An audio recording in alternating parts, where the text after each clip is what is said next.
¿Estamos? Muy bien. Bueno, para que no se nos vaya más el tiempo, vamos a iniciar.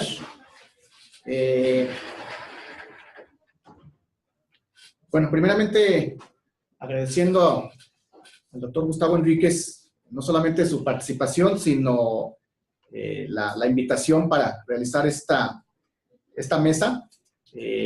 La semana pasada se hicieron 2 mesas en la ciudad de Cuernavaca, en la UPN de Morelos, en la ciudad de Cuernavaca, en los cuales, bueno, por parte de aquí de nosotros participé yo, y se dieron, el título de las mesas fue El tiempo social, político y cultural de la diversidad funcional, fue la primera mesa que tuvimos, y la segunda mesa se llamó la discusión académica, política y cultural de la diversidad funcional, ¿no?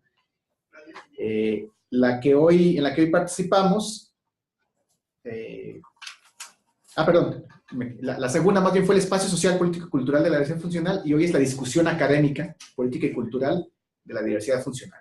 Esto en el marco de una mesa que el doctor Enríquez tituló Educación y Discapacidad, Tiempos y Espacios Políticos, Sociales y Culturales, ¿no? Donde la intención pues era precisamente discutir estos temas, no nada más desde lo clínico, sino desde la perspectiva social, desde la perspectiva cultural, la perspectiva política, y bueno, creo que ha sido muy interesante, con la idea de que lo que tanto que se presentó en Morelos como lo que se presenta aquí, de aceptar pues ustedes que participan, ampliar el texto, ampliarlo a completar un capítulo y proponer un libro en los próximos meses con esta temática general de la mesa, ¿no? Entonces, bueno, es una propuesta del doctor Enríquez que aquí secundamos en el sistema de universidad virtual, y bueno, es la propuesta que la discusión no nada más quede en la mesa, sino que también pueda convertirse en un libro.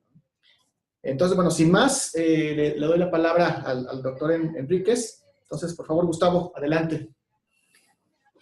Bueno, muchas gracias, doctor Tonatiuh. Gracias, María Elena, que veo por allá, al doctor que está por allá, no lo conozco, pero saludos. Gracias por el doctorado. Bueno, no sé, si doctor, licenciado, como, en fin, ya mejor no digo más. Miren, lo que yo quiero platicarles en la mañana de hoy es mi preocupación por relacionar los aspectos políticos y culturales con este tema de la diversidad funcional y ampliar el horizonte más allá de la discapacidad. Empiezo con una cita de García Márquez que me parece interesante, de 100 años de soledad, en una de las partes del libro. Dice lo siguiente: fascinado por una realidad inédita que entonces le resultó más fantástica que el vasto universo de su imaginación, perdió todo interés por el laboratorio de la alquimia, puso a descansar la materia extenuada por largos meses de manipulación y volvió a ser el hombre emprendedor de los primeros tiempos, que decidía el trazo de las calles y la posición de las nuevas casas, de manera que nadie disfrutara de privilegios que no tuvieran todos. Me parece que es lo que tenemos que empezar por discutir. ¿Cómo hacer para que esta diversidad de todos, podamos disfrutar todos de todos los privilegios? Con este fin, quiero platicarles 3 cosas esta mañana. Una acción que me parece importante, que serían las micropolíticas, es decir, esas pequeñas acciones políticas que realizamos cada uno de nosotros y que de alguna manera van conformando el proyecto educativo en donde estamos nosotros. Dado que estamos la mayoría en instituciones educativas, creo yo que es importante. Pero también hay otras instituciones que se dedican al trabajo en la discapacidad que también tienen que conformar un proyecto. La segunda parte tiene que ver con algo que me ha estado preocupando desde que leí un texto de Susan Peters, que habla sobre la cultura, Susan Peters, perdón, y ella más o menos en los 80 hablaba de la discapacidad. Yo creo que el día de hoy tendríamos que ampliar esto de la cultura de la discapacidad por una cultura de la diversidad. y el caso de lo que nos ocupa, la diversidad funcional. ¿Cómo empezar a conformar una cultura que empiece a hablar de esta diversidad? Y tercero, termino con tratar de dar algunas ideas que sin ser presuntuoso, permitan conformar una cultura y una política en la educación sobre la diversidad. Empiezo con la primera parte, que son las micropolíticas en la conformación del proyecto educativo. Recupero una idea de Castoriadis que Bauman recupera en un libro sobre la política, que dice que la política en el pleno sentido de la palabra implica los límites entre la libertad y la autolimitación. Es decir, tenemos que empezar por acotar estas acciones que hacemos nosotros, que nos han definido como individuos, pero que esta forma como se nos ha definido está más apegada a lo que el marco del mercado económico establece en la jerarquía que éste tiene, y empezar por cuestionar este sentido, esas acciones que desarrolla este proyecto económico, que nos está diciendo cuáles son nuestros intereses y necesidades sin atender a la convivencia con los otros. Es decir, que las acciones que hemos emprendido sobre la diversidad se han expresado en los cuerpos, y estos cuerpos son marcados y estigmatizados por la anormalidad, la discapacidad, es producida y reproducida por la cultura a través de la familia y las instituciones escolares. De este modo, me parece que la micropolítica de las instituciones escolares ha modelado la idea de infancia y juventud de acuerdo con cánones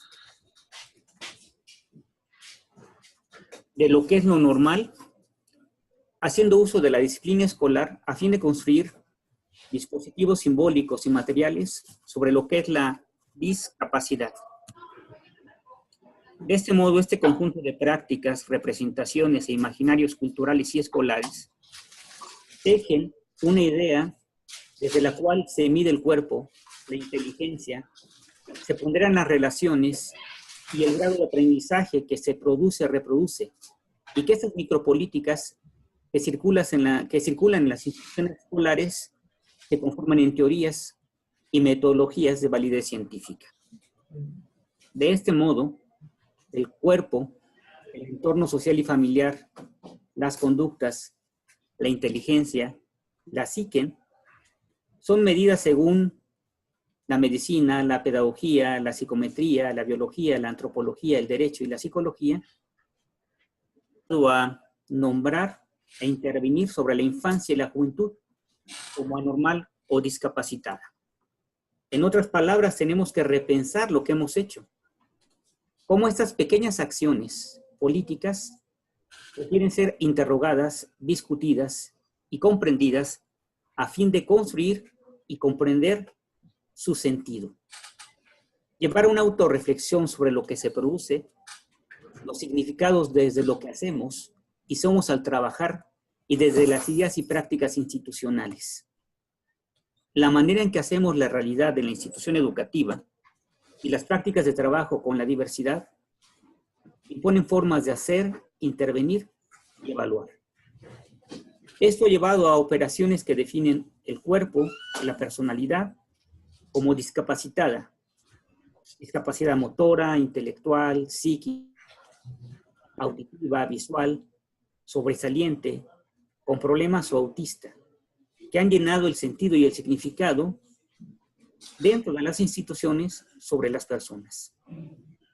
Creo yo que entonces, con todo eso que he dicho, lo que tenemos que hacer es relatar las emociones, contar las acciones, a fin de comprender el sentido de lo dicho, de los dichos y las formas en que se enfrenta la vida en las instituciones y las consecuencias de esto. En otras palabras, creo yo que tenemos que empezar a ver esas micropolíticas que estamos conformando y que han definido lo que es la discapacidad la normalidad y que han conformado la educación especial. Como segunda parte, me parece entonces que a partir de esto tenemos que empezar a hablar sobre la cultura de la diversidad funcional y lo que se ha hecho en educación. Esto tiene que ver con recuperar lo que dice Guerre sobre la cultura, que es un sistema de expresar de enfoque por medio de las cuales comunica, apoya su conocimiento, actitudes. En este sentido, creencias, prácticas, acciones, en el cuerpo, la estructura y su relación con el entorno, cobran nativan en el imaginario social institucional. Es decir, creamos una realidad en las instituciones sobre lo que implica esta discapacidad. De este modo, las instituciones sociales nos dotan de un sentido particular y específico a la diferencia en las personas, hasta a través de adjetivos como excedente, superfluo, incapaz, deficiente, erróneo, desviado, monstruoso, imbécil e inadaptado. La diferencia aparece con estos adjetivos como la cara opuesta de la normalidad, del individuo y del ciudadano moderno. De este modo, creo yo que esta diversidad funcional implica reconocer la manera en que se ha visto la precariedad, lo imprescindible, lo imperfecto, lo insignificante, que siempre ha rodeado en educación a la diversidad funcional. De este modo, creo yo que tenemos que llevar una reflexión ética y política sobre las personas y cuestionar la forma en que la infancia normal, discapacitada y la educación especial han narrado una historia donde sus personajes principales han quedado al margen del relato contado.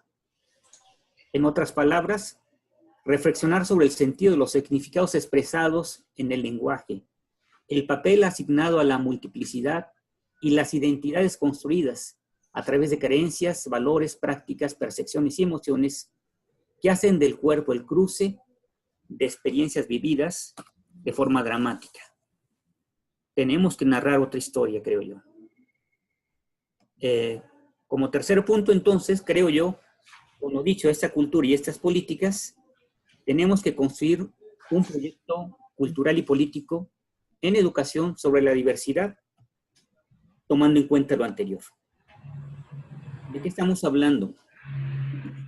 De la cultura de la diversidad, de la construcción de políticas democráticas y una filosofía de la diferencia tienen que formar parte de ese proyecto. Recordar que la infancia deficiente, decía Vygotsky, estas son palabras de Vygotsky que me llamó la atención porque ya casi son 96 años de que lo dijo y siguen siendo interesantes, ¿no? Dice Vygotsky en el 1923. La infancia deficiente presenta una peculiaridad cuantitativa distinta, una estructura específica de la personalidad diferente. Todo defecto crea elaborar una compensación como punto de partida y fuerza del desarrollo psíquico. Lo más importante es que, junto con el defecto orgánico, están las fuerzas, las aspiraciones para superarlo o nivelarlo. La principal ley psicológica es la transformación de la minusvalía, así le llamaba él, en sentido de compensación o supercompensación. Crear talento a partir del defecto reconocido. Reconociendo, el grado de primitivismo de la psique infantil, el grado de equiparamiento psicosociocultural y el modo de emplear las propias funciones psicológicas. En otras palabras, este desarrollo distinto, diferente, tiene que llevarnos a otro tipo de desarrollo.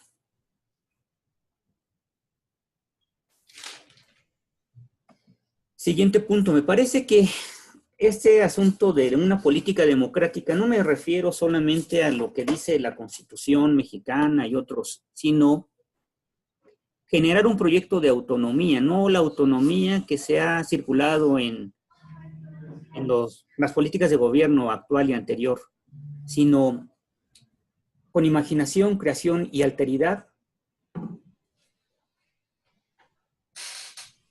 trabajar con una nueva subjetividad desde las acciones definidas por todos, el colectivo, y por cada uno. Crear un proyecto personal y social haciéndose y rehaciendo constantemente, es decir, no está dado, siempre está por hacerse. Y este proyecto democrático coloca la reflexión lúcida y la interrogación como ejes de su cuestionamiento. Discutir, dialogar y disentir sobre las instituciones, las concepciones de vida en ellas y las leyes desarrolladas, dar y darse las propias leyes con libertad y responsabilidad. Tomar conciencia de las responsabilidades, de incluir todas las propuestas, transformar las identidades fijas definidas desde los otros. Recuperando el planteamiento de la filosofía de la libertad, de la democracia, del pensamiento del pueblo y la política democrática, de cambiar las instituciones. Finalmente, creo yo que de este modo la diversidad requiere una narrativa, una filosofía, una ética distinta que cuestione la posición rígida que rodea, prescribe y clasifica. Evitar la exclusión y la separación que siempre deja fuera al otro, al diverso, al distinto.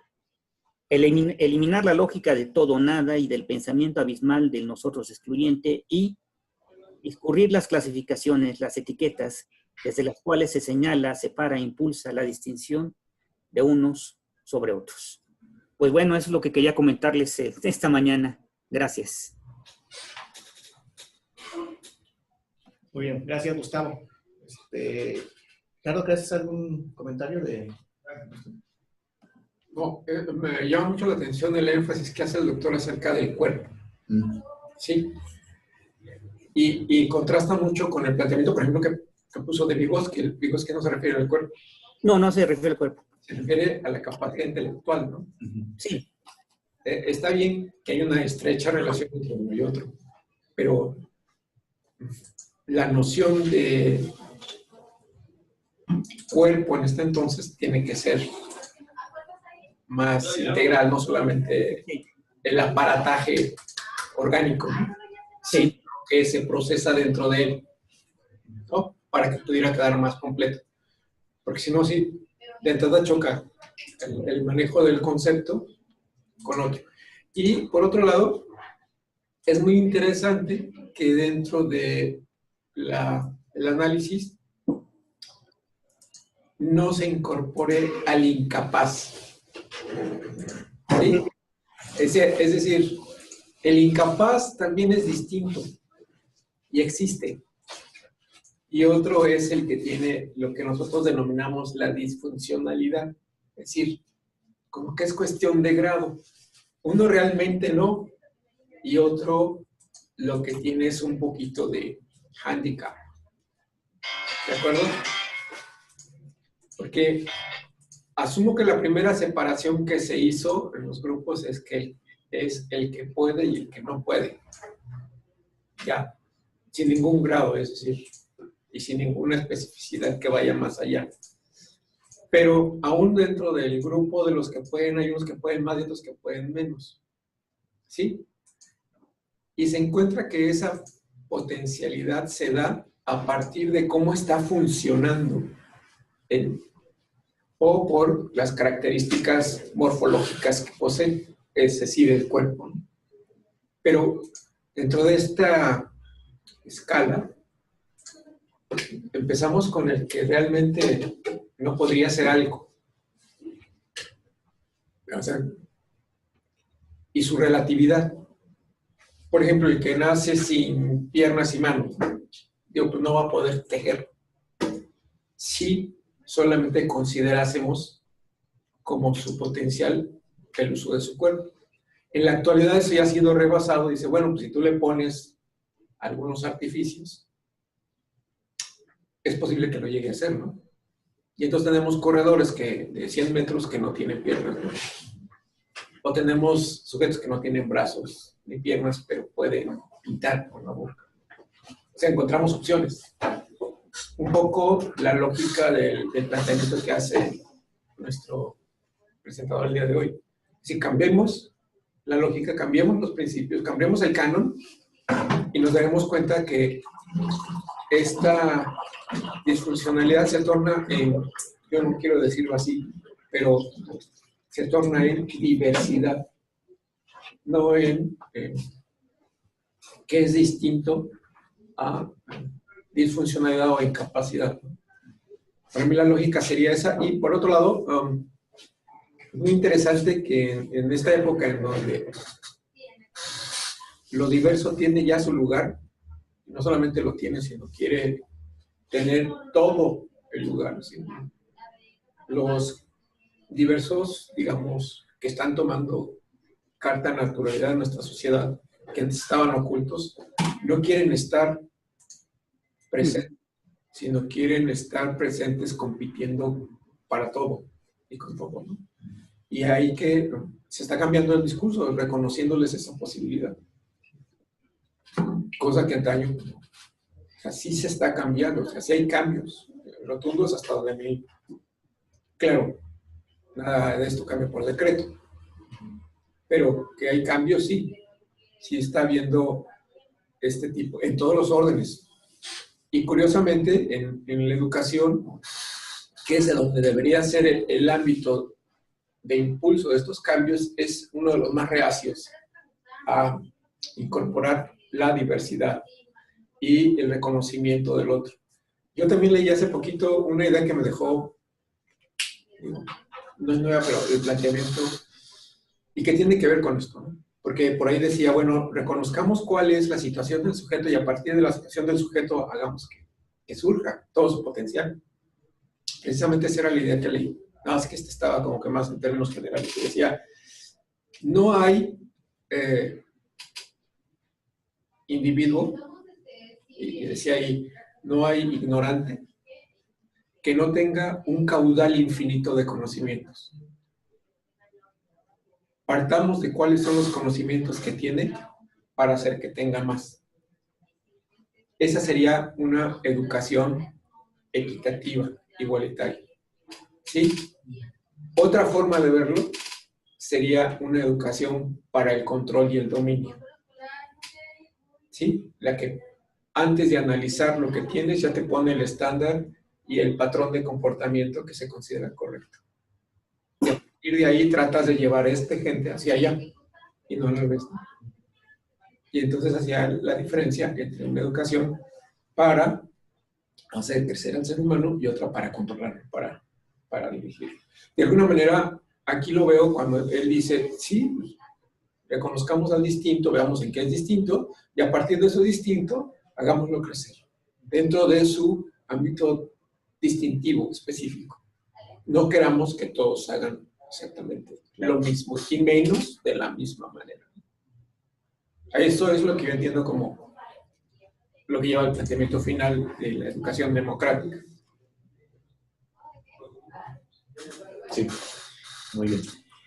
Rafa. A mí me gusta mucho el planteamiento, pero me preocuparía un poco el asunto, digamos, de su viabilidad en la sociedad que somos y en los seres humanos que somos también. Por poner, o sea, no, es un ideal muy bonito, diría yo. ¿Hasta qué punto es viable? Es la parte que me preocupa. O sea, ¿en qué medida se vuelve como una posición romántica sin posibilidad de convertirse en una situación real? Por poner un ejemplo, el ser humano es fundamentalmente visual. Por ejemplo, yo saco a mi perro al parque y yo veo cosas que mi perro ni cuenta se da. hasta que no está cerquita y huele, no se da cuenta. Hay muchas cosas que él no ve. El ser humano es fundamentalmente visual. Nuestra manera de operar, nuestra manera de hacer muchas cosas es fundamentalmente visual. Entonces, en ese contexto, en una sociedad donde lo visual es tan relevante, alguien que no tenga esa capacidad de visión, difícilmente se le puede decir es que es distinto. O sea, sí es distinto porque ahora oye mejor, huele mejor, tiene mejor tacto, ha desarrollado otras capacidades. Correcto, y estoy totalmente de acuerdo. Pero el hecho de que la visión sea tan importante entre los seres humanos no acaba de alguna manera limitándolo y convirtiéndolo, pese a nuestros mejores deseos, en una persona con cierto tipo de discapacidad. No lo sé, o sea, lo estoy preguntando nada más realmente. Y lo mismo pasa con lo social, o sea, siendo nuestra manera de trabajar fundamentalmente en coordinación con otros, todo el espectro autista con todos los problemas que tiene precisamente con la interacción social, no los coloca, o sea, ¿en qué manera decir que no es una discapacidad, sino que es una condición diferente? Es lograble, digamos, es algo que se puede esperar que sea parte de la humanidad en 50 años, en 100 años, en 200 años. No sé, o sea, es lo que a mí me preocuparía, digamos, la parte que pudiera ser como una visión romántica muy bonita, pero impráctica, incluso en el largo plazo.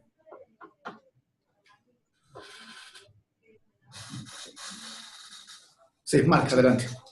Bueno, muy buenas tardes. Me presento, maestro. Mi nombre es Marc.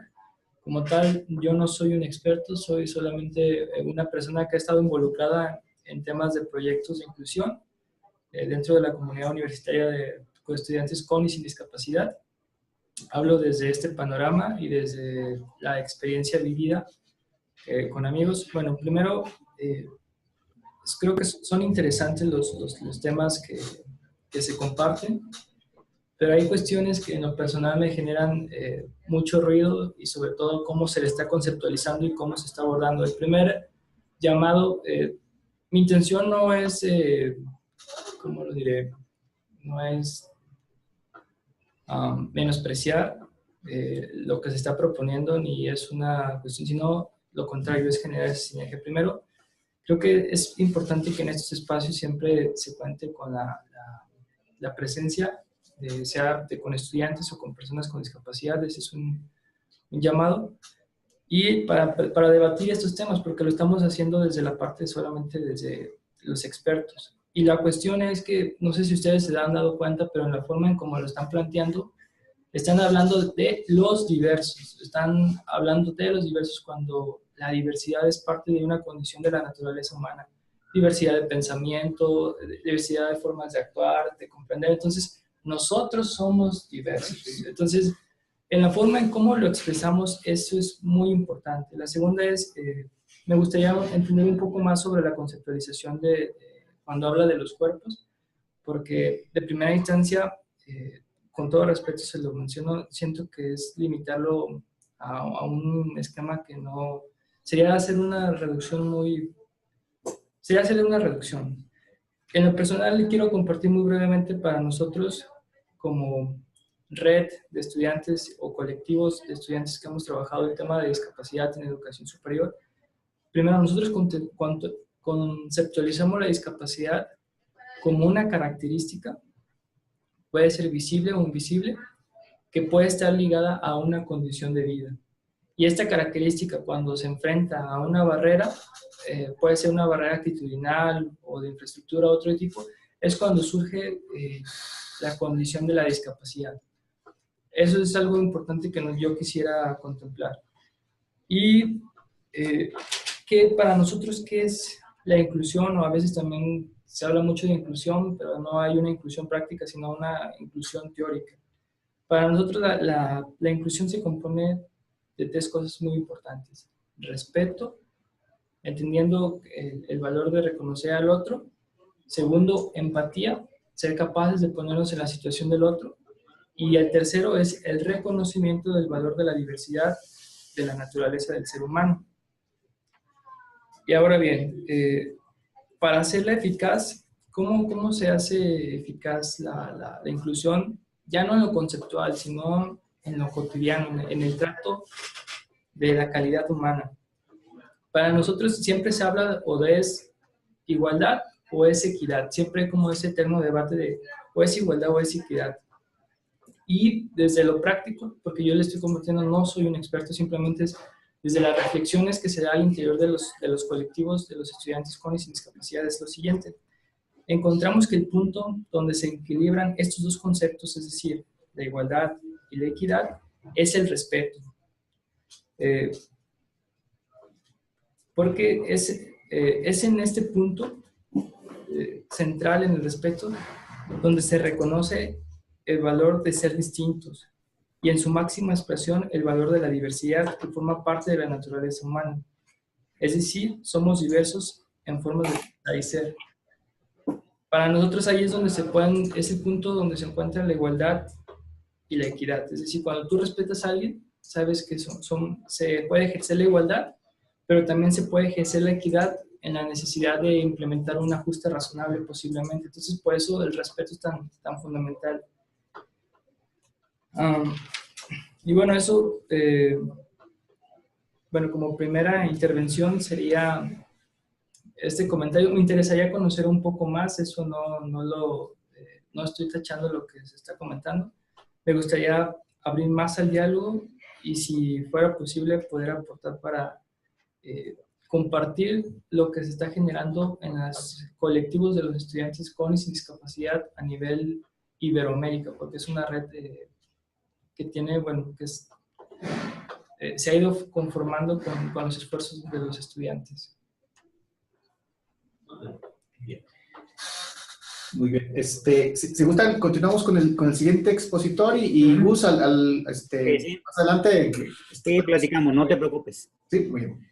Entonces, ¿quién? No sé, ¿de primero, Marco? Mariana. Continúe, Marco, los invitados Bueno. primero. Bueno, Muy bien, entonces, adelante, Marco, por favor. muy bien. La primera pregunta que yo lanzaría, porque tomo este espacio como una mesa de diálogo, como de discusión y de reflexión, sería ¿en qué momento un concepto se convierte en una etiqueta de vida para una persona? Y Juan deja de ser Juan para convertirse siempre en una persona con discapacidad visual. La cuestión es, en el tema de la educación, quiero compartir un enfoque que se está gestando por parte de los mismos estudiantes, que son los que están en el ámbito educativo de educación superior. Es necesario entender que no los tenemos que ver como los sujetos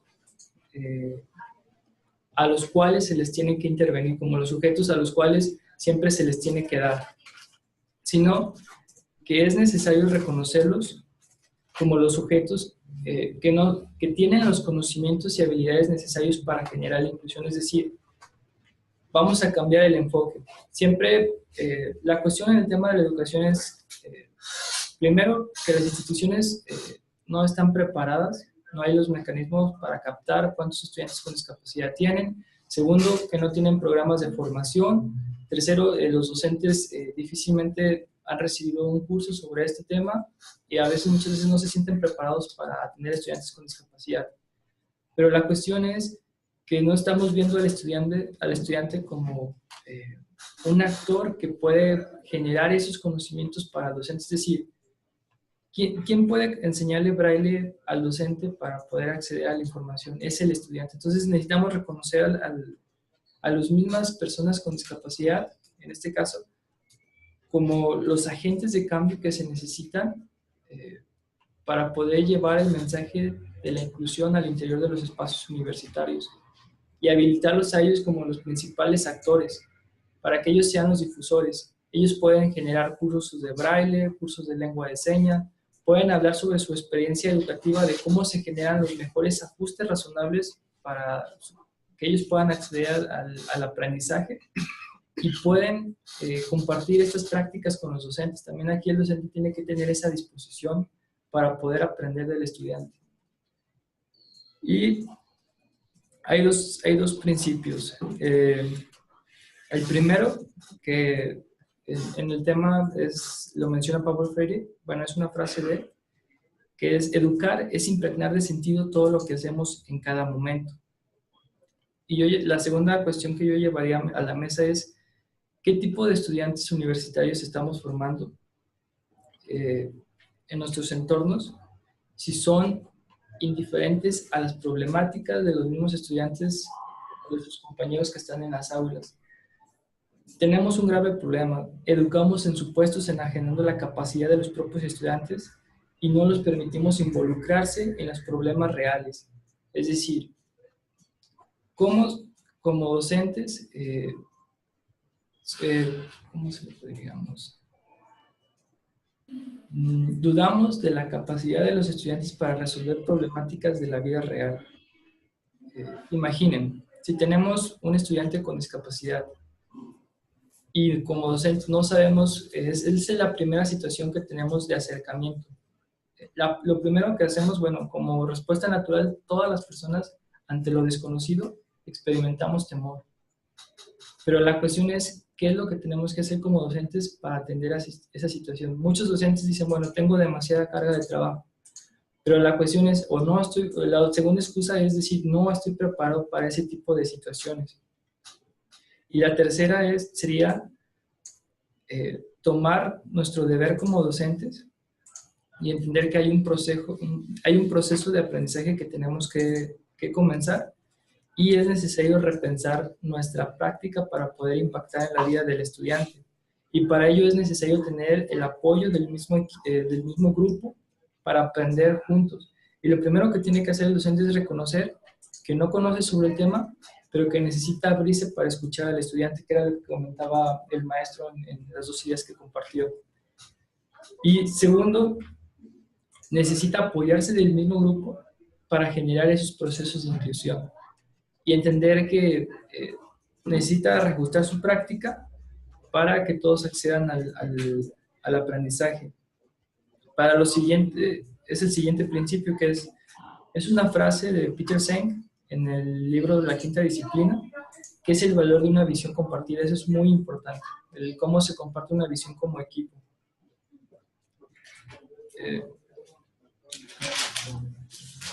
Y bueno, en este sentido,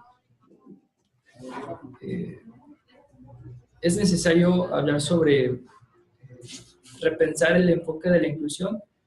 La inclusión técnicamente se ha conceptualizado de muchas maneras, pero yo creo que hasta el momento de hoy muchas de ellas son muy teóricas y poco prácticas. Y necesitamos cambiar eso. Necesitamos reforzar el tema de la calidad humana, que es esencial para poder generar realmente inclusión. Una persona que no tiene calidad humana difícilmente va a entender qué es la inclusión. La va a entender como un discurso político, pero no como una acción en la cotidianidad o algo que tiene que realizar como ser humano.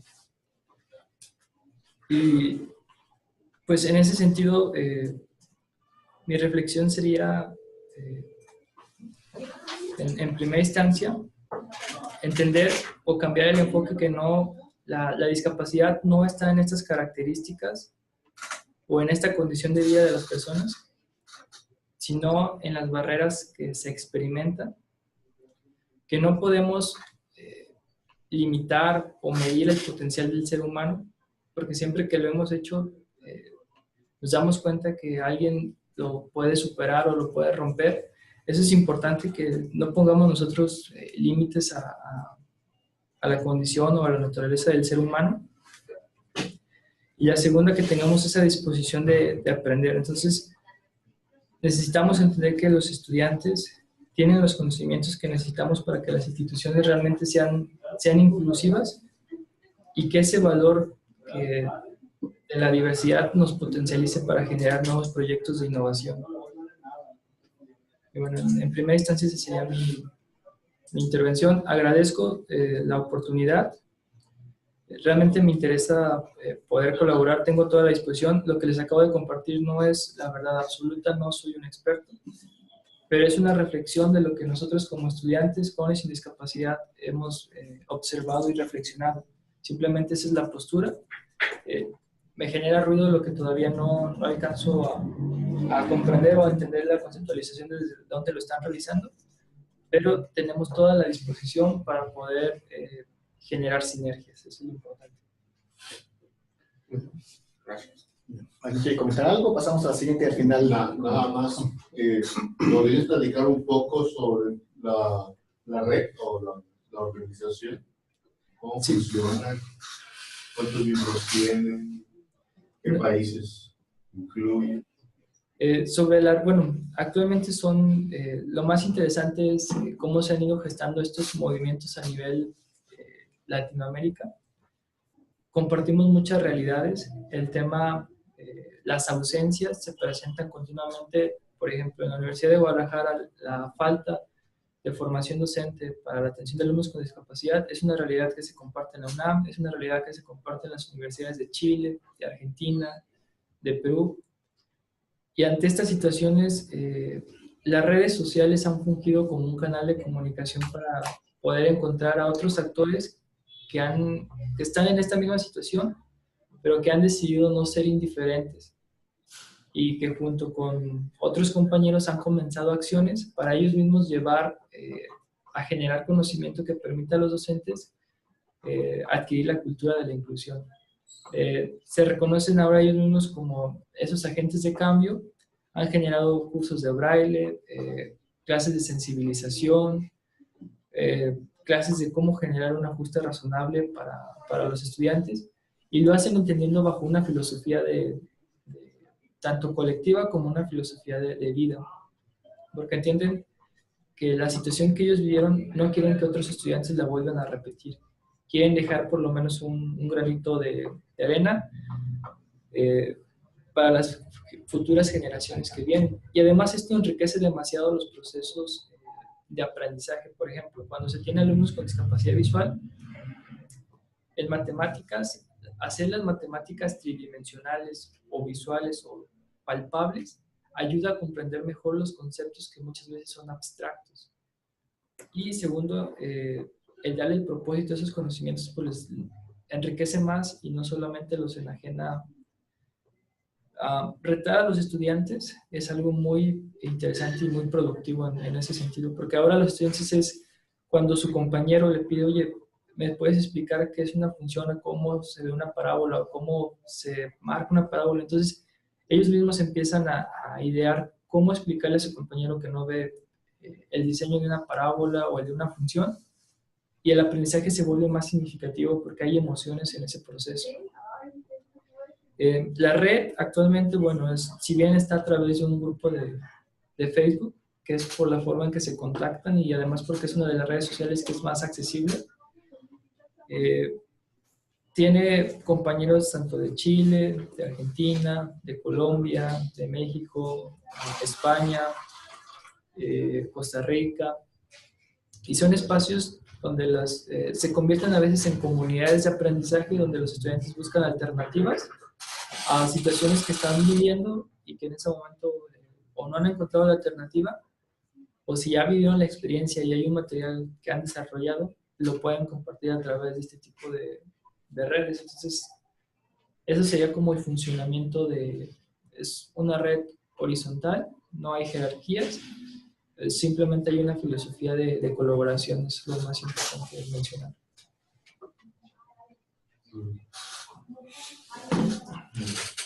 Pues continuamos con la siguiente y al final Sí. para ser más amplio.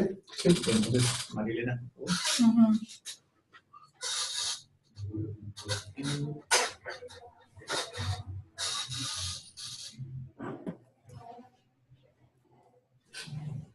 La azul, Rafa.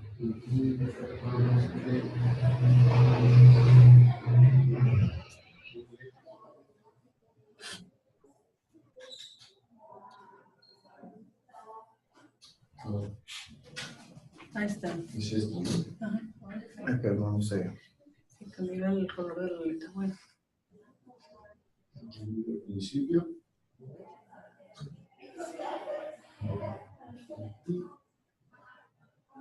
No voy a decir que quiero compartir esto. Ahí está. Para que se escuche el micrófono. Sí. Bueno, si le das otro clic para que aparezca el título, por favor. Ahí está. Bueno, yo la titulé Neurodiversidad. Es una serie de ideas enfocadas a reflexionar en torno a toda esta modalidad de conceptos y que, bueno, finalmente nos están hablando de la misma realidad, que es el reconocimiento de la diversidad como algo propio y natural de las personas. Sí, está ahí, creo que brincándose.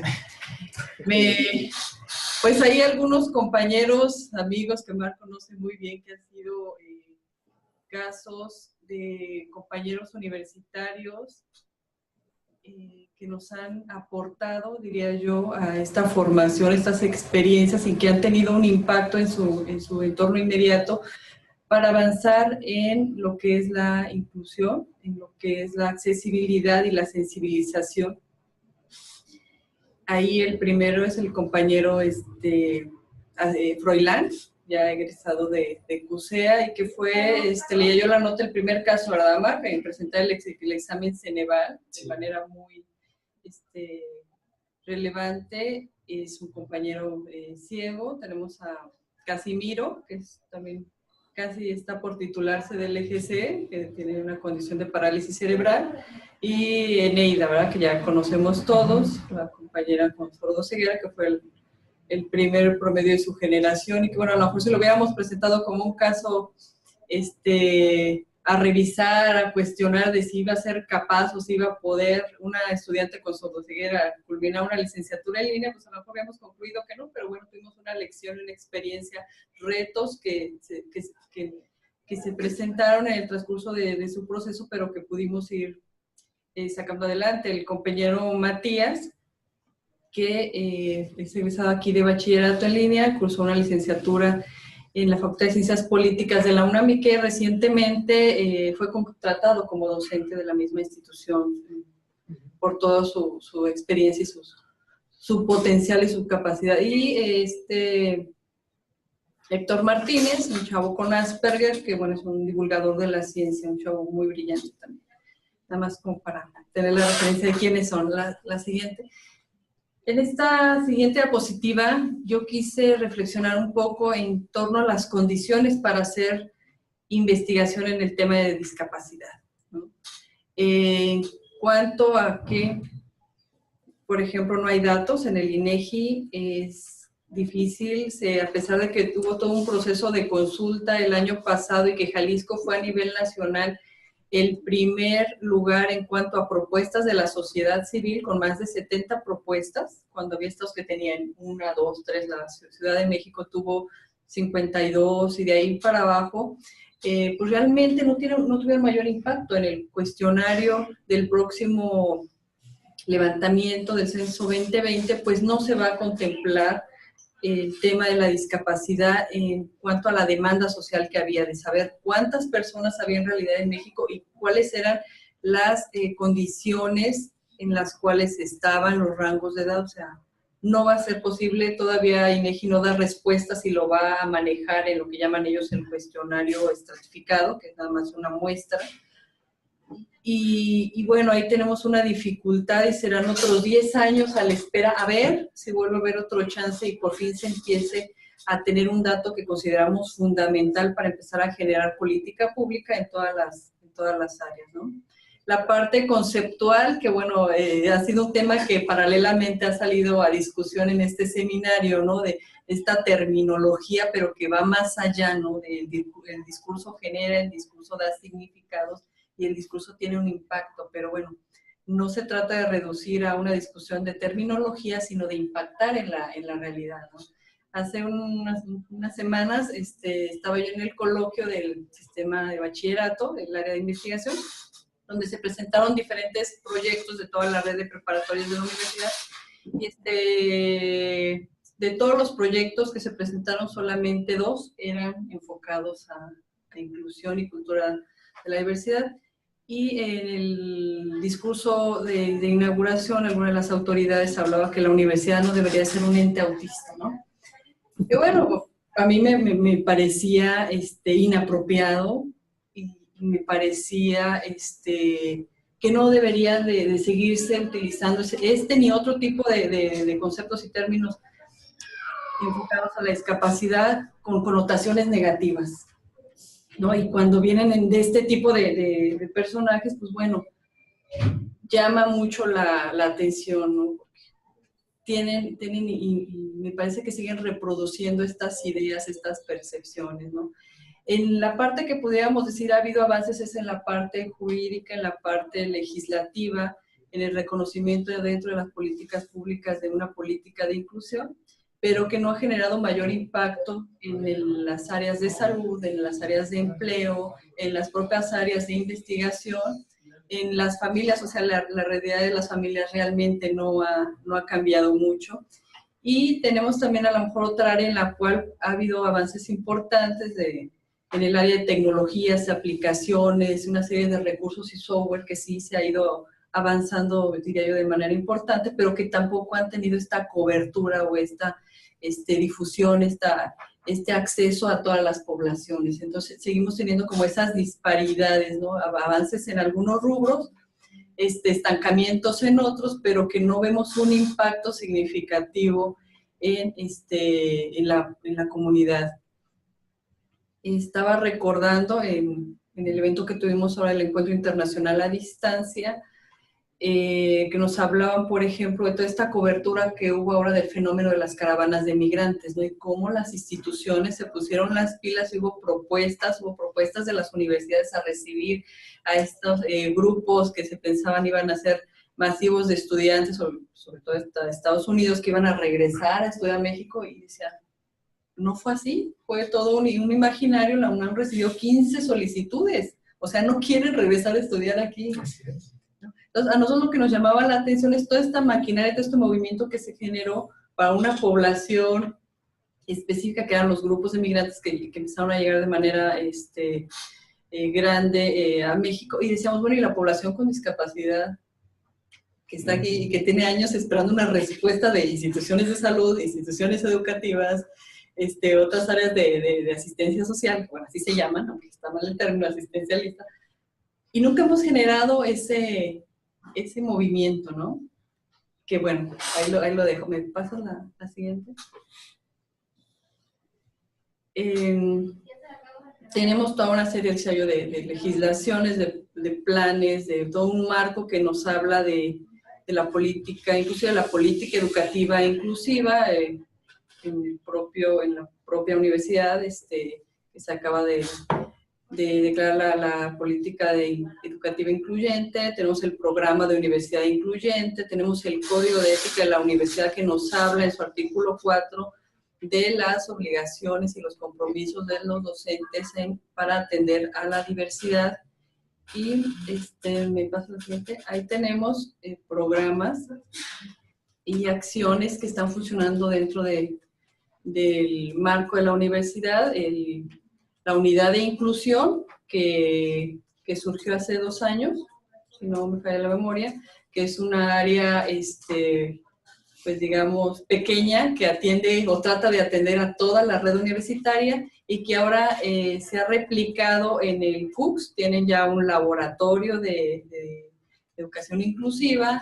En CUSEI hay un proyecto trabajándose. Se está también trabajando en colaboración con la recién creada Dirección de Inclusión a Personas con Discapacidad de la Secretaría de Igualdad Sustantiva.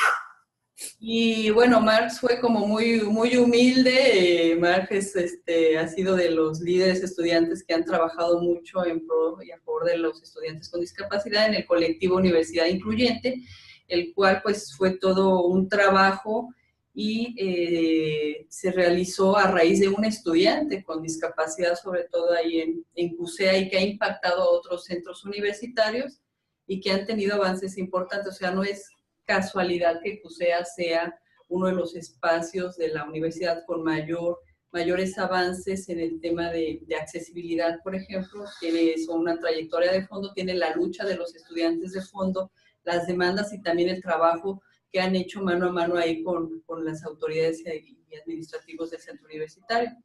¿Me pasas la siguiente?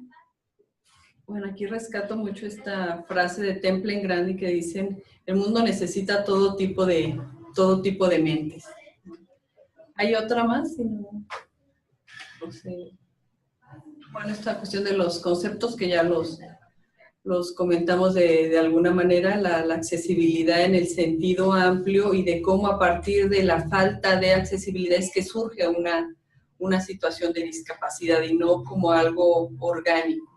Y los ajustes razonables entendidos como aquellas modificaciones y adaptaciones que se tienen que hacer a partir de las barreras que enfrenta el estudiante, más no de sus características. ¿Sí? La siguiente, por favor.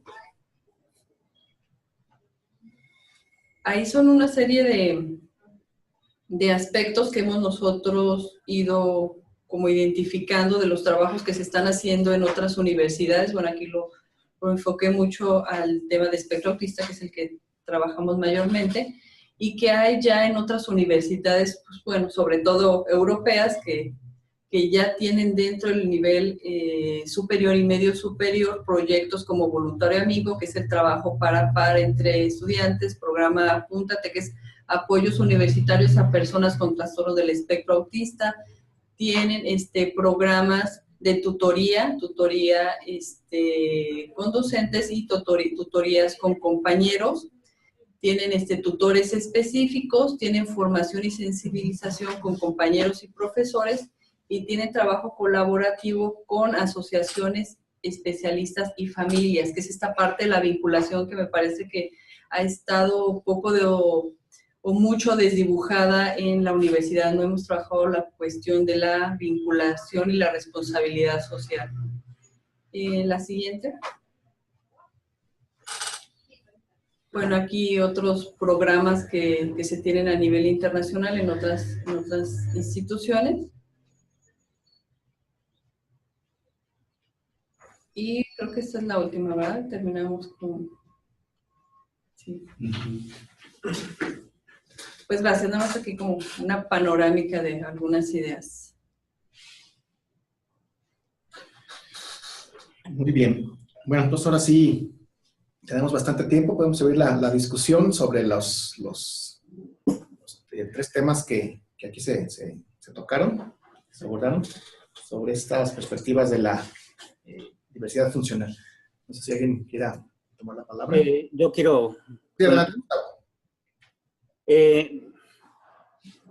Sin caer en que estoy de acuerdo con todo ni no estoy de acuerdo con todo, me parece que estamos con diferentes nombres hablando de las mismas cosas.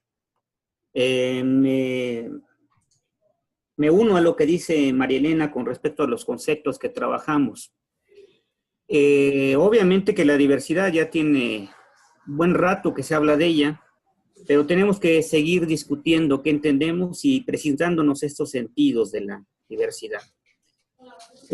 Lo que yo quiero decir en principio, me parece que los planteamientos que recuperaba de Vygotsky no solamente tienen que ver, bueno, no lo quiero situar solamente en la parte que él le interesaba, que era la parte intelectual.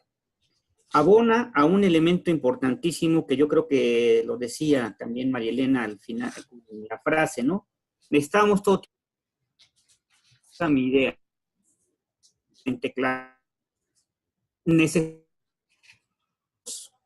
Estemos como parte de la sociedad, tomando en cuenta nuestras diferencias. Y suena también utópico, lo sé, y suena soñador, pero la cosa es que empecemos a discutir 2 cosas. ¿Qué hacemos? ¿Y qué decimos de lo que hacemos? O sea, tenemos que reflexionar si las prácticas que decimos que son incluyentes lo son, y qué entendemos por inclusión. Yo creo que es importante eso. Lo que decía Mar me parece muy interesante, de que buena parte de los eventos necesitan también las personas con diversidad funcional formar parte de todos esos espacios. Yo creo que lo estamos intentando. Por ahí ya tengo pensado conformar otra mesa con varias de las personas que están haciendo investigación y que están participando en acciones políticas para que también se visibilice lo que se hace, ¿no? O sea, no es el discurso de los especialistas o de las familias que nos ha rodeado la discapacidad, sino también de las propias personas. Y nada más quería decir, me parece que el asunto del cuerpo es una discusión que desde hace 50 años se está haciendo en América Latina, que se llama giro corporal, que no solamente se refiere a esta idea que decía Descartes, entre separación de mente y cuerpo, sino más bien, como dice un filósofo, Merleau-Ponty, el cuerpo es todo, cabeza, mente, sentimientos, relaciones, todo lo que nos rodea es el cuerpo. O sea, tenemos que tener una idea de cuerpo más integral. Lo que se nos ha olvidado, finalmente, que todos somos cuerpos. Pero este cuerpo piensa, este cuerpo siente, este cuerpo se mueve y este cuerpo se relaciona. En ese sentido iba mi participación, pero bien vale la pena insistirla para no quedarnos en la idea que estoy entre que una cosa es el cuerpo y otra cosa es la mente. Son las dos cosas juntas. Tenemos que discutirlo. Tenemos que hacerlo. Y lo que visiblemente se ve de una persona es su cuerpo. Pero la persona no solamente es su cuerpo, es un ser entero. Un ser entero que expresa de diferentes formas y se expresa de diferentes maneras. Bueno, eso es lo que quería comentar. Sí, Marilena. El día de ayer, en el Festival Internacional de Cine de Guadalajara, se abrió una sección que le llamaron Industria del Cine Incluyente. Se presentaron unas películas, ayer tuvimos la oportunidad de ir a dos, una enfocada a la comunidad con autismo, digo, por la temática, historias entrecruzadas, hay una película dominicana, y otra que abordaba el tema del síndrome de Down. Los niños se llamaba, desde el título era así como muy provocador, y fueron personas de la comunidad sorda, personas de la comunidad de la sordoceguera, o sea, dice eso, bueno, y me decía una compañera ahí con la que me encontré, me decía, bueno, es que si están sordos y ciegos, ¿cómo vienen a ver una película? O sea, a ella le parecía lógico, poco coherente, y le decía yo, bueno, él la percibe a través de una interpretación que le hace. Y la disfrutaba, y lo veías, y a los chicos, a los jóvenes, y a mí me decía, si ves esta película a ojos cerrados, creo que la disfrutas más, porque te centras en el discurso, en las temáticas, en las problemas, porque yo era un documental más bien, ¿no? Pero no era el típico documental así como muy disfrutable, muy ameno, pero los temas de fondo que se estaban discutiendo era la autonomía, la independencia, la toma de decisiones, el cuestionar el por qué no me puedo casar. Y le decía al sacerdote, me tienes que demostrar que tienes la conciencia de una persona de 18 años y la aprobación de tu familia para yo tramitar una dispensa y te puedas casar. O sea, cómo el sistema los obliga, los orilla, los cuestiona, los limita, y decía yo, híjole, esta película debería venir a verla con los ojos cubiertos, y te centras en los discursos de fondo, los cuestionamientos, y no en las representaciones de grandes personas representándose o actuándose a ellas mismas en su realidad, pero eran adultos, ¿no? Y aparte luego llevaron un taller de adultez, y dices, bueno, pero la misma institución, cuando era la hora de salir a la realidad y a tomar las decisiones, te coartaba. Entonces, a lo que voy es cómo seguimos en esta transición, en esta lucha, en esta transición del reconocimiento y confrontando estas dificultades sociales e institucionales, estos mecanismos que tampoco te dejan avanzar. Y la presencia, el tener espacios como o como esas funciones abiertas, ¿cómo te explicas que en una función la comunidad saturó la sala? O sea, la comunidad Down saturó la sala. Y la comunidad del espectro autista éramos unos cuantos ahí. Eso, bueno, pues estoy todavía reflexionando. Claro. Bueno, yo tengo varios. A mí me gustaría mucho que empezamos a discutir acerca de que cuál es la función, no la función, ¿para qué existe la diversidad? ¿Sí? Hasta donde yo he estudiado, bueno, la diversidad tiene una función en la naturaleza. ¿Sí? En la medida en que la naturaleza genera propuestas diferentes de desarrollo en cada uno de los espacios que se ha creado, que existen, es para ir de alguna manera probando lo que está funcionando mejor dentro del contexto que se va creando. Y para poder decir esto sí, esto no, y de alguna manera mantener la existencia del todo. En la medida que hay diversidad, se acepta que los cambios producen cambios. Y los entes que están en ese universo, en esa realidad, a su vez tienen que incorporar tales cambios y no fenecen. Es decir, para la naturaleza es muy claro que unos tienen que fenecer, tienen que desaparecer para darle lugar a otros y que el todo permanezca. ¿Sí? La diversidad tiene una función, no está de gratis, o sea, no está porque sucede y nada más. ¿En qué medida nosotros aceptamos, uno, que existe, y dos, para qué existe y las consecuencias de que exista? Lo más interesante para mí, además de esto, que no se discute desde este esquema amplio, es que a fuerzas, como que hay una necesidad de acudir a lo que está hecho para otra cosa, para que cambie en función de lo que yo creo que es conveniente. Aquí es repetido y repetido y repetido las instituciones. Las instituciones no tienen, las instituciones no están así, las instituciones no incorporan, las instituciones nos limitan. Sí, está bien. ¿Para qué se hicieron las instituciones? O sea, desde la educativa, hasta donde yo recuerdo, la institución educativa no se hizo para incorporar a los diversos.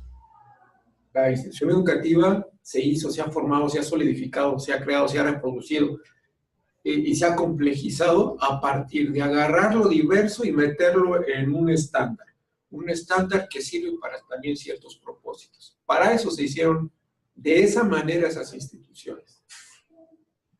Si nosotros queremos que las instituciones sean diferentes y funcionen diferente, tenemos que crear condiciones diferentes e instituciones diferentes. Yo no sé si lo más práctico sea meterse dentro del monstruo para aniquilarlo, ¿de acuerdo? O aniquilar el monstruo y poniendo algo distinto para que funcione también diferente. Crearlo. Con esto quiero decir, ¿qué puede más, en este caso?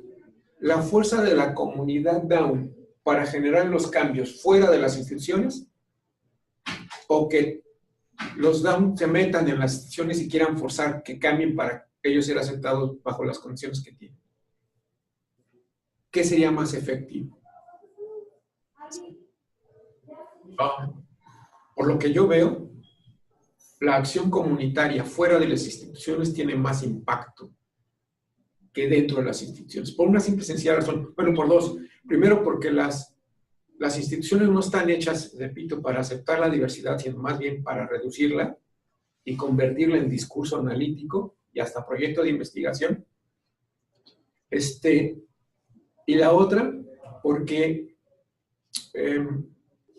es una manera que tiene la sociedad de diferir la atención a lo que la sociedad está generando.